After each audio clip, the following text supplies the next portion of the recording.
The scientist. He has too much knowledge and gets lost in the source, instead of just working hard, which most often shows in his physique. The old school bodybuilder. He swears by the basics and is unable to open his mind for innovation. But he works hard as fuck and leaves his soul in the gym, which makes up for his lack of knowledge. Are the basics and Unga Bunga meetup type training really all it takes to get jacked? Or is utilizing the principles of science-based lifting a smarter and efficient way to build muscle? Thanks to science, we have a much better understanding of human physiology. For example, we have found the importance, effectiveness, and superiority of stretch-mediated hypertrophy over squeeze-based training, which was very different back then. The pump and contraction was deemed holy and essential to build an aesthetic physique. Blood is rushing into your muscles, and that's what we call the pump. It's as satisfying to me as coming is. The stretch was only an afterthought. Now we know that it should be viewed the exact opposite way, if building muscle is your goal. We know that low to moderate volume, 8 to 12 sets per muscle group per week, is best, especially for natural lifters. Back in the day, they just did what they think was required to become the best. Therefore, it would be only logical that doing more work must get you more results, right? 2 training sessions, 6 times per week, doing 30 sets for every muscle group was the norm. Of course, there was also the other camp, heavy-duty training. In that condition, I trained literally for 30 minutes 4 times a week, 2 hours a week. Mike Menzer and Dorian Yates knew that the human body just cannot recover from that much junk volume. How come they knew that? Their logic told them that training as hard as humanly possible and forcing muscular adaptations with that intensity must be the main driver of hypertrophy, not excessive volume and fluff and pump work, or what with today's terminology would mean high reps in reserve work. And this is now confirmed by science. The effective reps model states that the last 5 reps of a given set are the only reps that actually give you a meaningful stimulus. Training with 0 to 2 reps in reserve at max is necessary to force adaptations. This means that intensity and mechanical tension that is created by that intensity is the main driver of hypertrophy.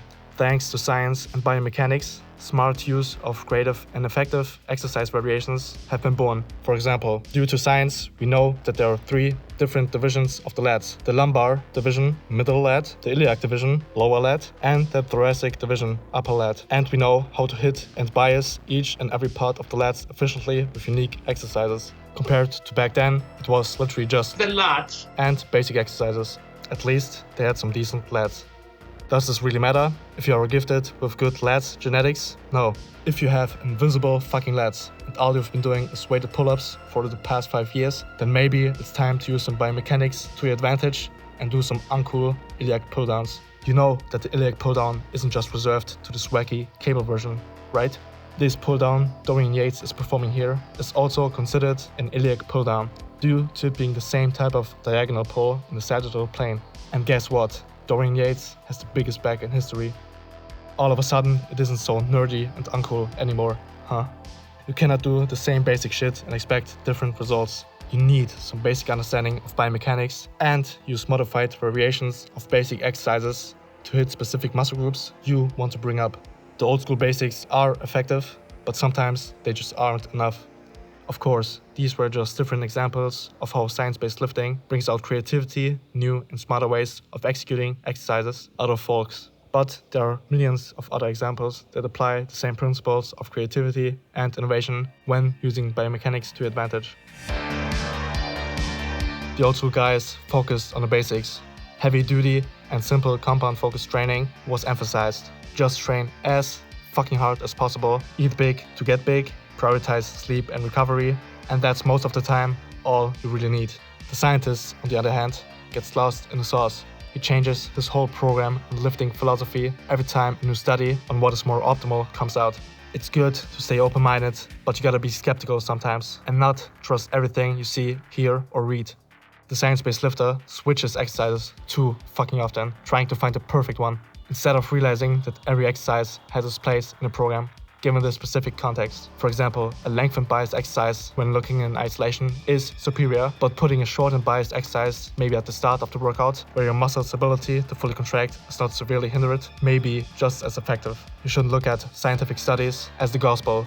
They are not always black and white. There are definitely exercises that are superior to others if building as much muscle as humanly possible is your goal, but always searching for perfect is the enemy of settling for an exercise for a period of time and getting so strong at it that the lift's progression literally shows in your physique. A suboptimal exercise, properly progressively overloaded, is better than a perfect and optimal exercise constantly rotated out. That doesn't mean that you cannot try out new and exciting exercise variations. I myself love seeing new creative ways of performing already existing exercises, but don't overdo it. Don't get lost in the sauce. The scientist is too smart for his own good. Is it really necessary to periodize a 6-week mesocycle where you utilize extending reps in reserve, starting from 4 reps in reserve for you to eventually train to failure for only the last week of the mesocycle, and then take a deload after finally hitting failure for just a week so you don't only fatigue yourself and get the best stimulus to fatigue ratio from your program? What? Bro, what are you talking about, man? If that sounds like your training program, just focus on the basics. Listen to your body and what exercises and training approaches feel best for you, and don't always listen to the science. Don't be scared of training hard and pushing your limits. No, you won't die if you train to failure for more than a week. Eat big to get big, prioritize sleep and recovery. This basic approach will give you much better results than overcomplicating your training. Training kind of isn't that deep, bro.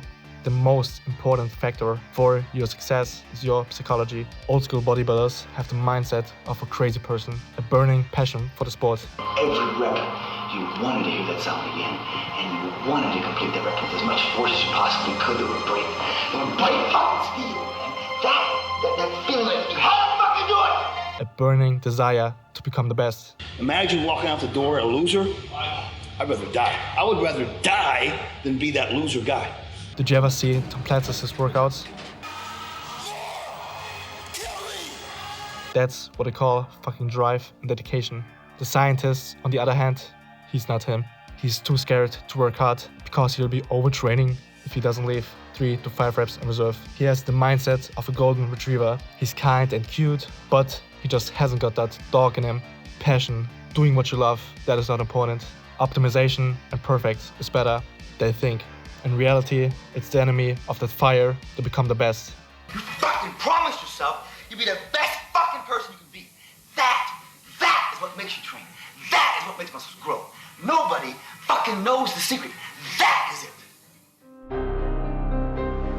You never want to be that guy. Don't be that science-based, skinny pencil neck who completely ignores the importance of hard work and has absolutely no grit or feel for his own body. On the flip side, don't be that old-school meathead that is stuck in the past and completely disregards the science just because it isn't as classic as the basics and not as cool as horse-cocking biggest weights. You want to be someone who's open for new information and change while staying true to what works for you. Combine the scientist's knowledge and principles with the old school's ability to work hard as fuck, passion for the sport and feel for his own body. The old school aesthetics will never be beaten. But we shouldn't always blindly follow what they have taught us. We should use our newly found tools and knowledge to craft that timeless and classic old school physique. This is how most elite natural bodybuilders nowadays train. And by the look of it, I'm pretty damn sure that we're entering a renaissance, the platinum era of natural bodybuilding.